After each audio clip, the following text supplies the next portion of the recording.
그렇습니다.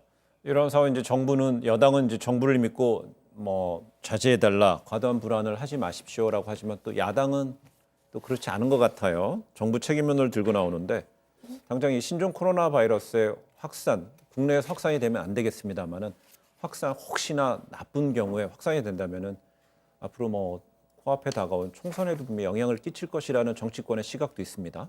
이 과거 사례 보면 좀 메르스 사태 때 예. 박근혜 대통령 전 집권 당시인데 지지도가 굉장히 많이 떨어져 28%대까지 국정 지지도가 떨어진 적이 있어요. 그리고 예. 그때 당시 그 메르스가 첫 발생한 게 4월 말쯤 발생을 했는데 종식 선언을 한 게 보건당국에서 종식 선언을 한 게 12월 말 정도였거든요. 네. 그러니까 지금 현재 이게 만약에 초기에 잡히지 않는다면 총선에 저는 당연히 영향을 미칠 수밖에 없고 그에 따라 지금부터 있는 국가 정부의 위기 관리 능력이 국민들한테 심판을 받을 수도 있다라는 네. 생각이 듭니다. 그래서 정부 여당도 꼭 총선뿐만 아니라 어쨌든 이게 국민 안전과 관련한 문제이기 때문에 조기에 차단할 수 있도록 해야 되고 네. 무엇보다도 아까 우리가 뭐 앞서서 봤습니다마는 가짜 뉴스도 굉장히 횡행하는 예. 것 같더라고요. 이럴 때일수록 좀 성숙한 시민 의식도 좀 필요한 것 같고 네. 뭐 이런 총체적으로 국민들 모두 그다음에 정부 모두가 다 대응하는 그런 시스템이 있어야 되지 않을까라는 생각입니다. 예.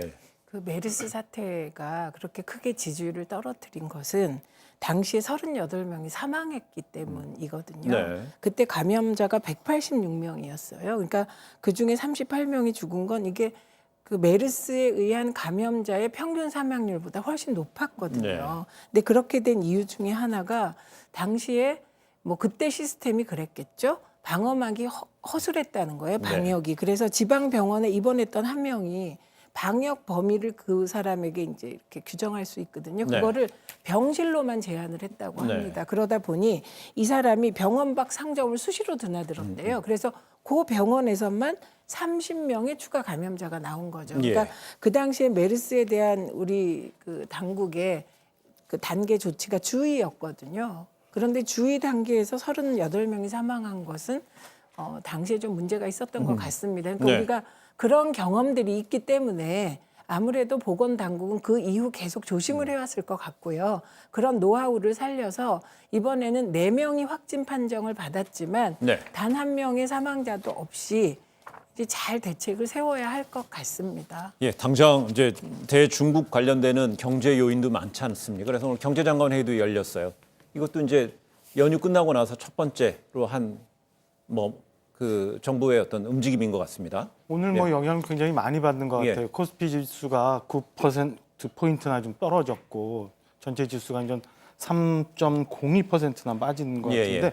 경제가 심리라고 하잖아요. 그러니까 아까 말씀드린 것처럼 이게 딱 보건당국만 국한돼 있는 문제가 아니라 전 부처가 다 걸려 있는 문제이기 때문에 저는 뭐 경제장관 회의도 필요하고 보건 관련 회의도 필요하고 행안 관련 회의도 필요하대서 아까 말씀드린 것처럼 이거는 청와대가 나서서 컨트롤 타워가 돼서 전체적으로 전체 상황을 관장하면서 조정해 나가야 되는 게 맞지 않나라는 생각이 듭니다. 네, 우리 청와대에서는요, 좀 이런 어떤 위기 관리의 컨트롤 타워 역할을 자임하고 나섰기 때문에요, 신속하게 대응을 해야 될 것 같고, 우리 국민들은 정부의 어떤 보건에 대한 어떤 지침에 대해서 충분히 숙지하시고 잘 따라주시면 확산되는 걸 속도를 늦춘다든가, 아니면 초반에 그 잘 분수령을 잘 넘어설 것 같다는 생각이 듭니다.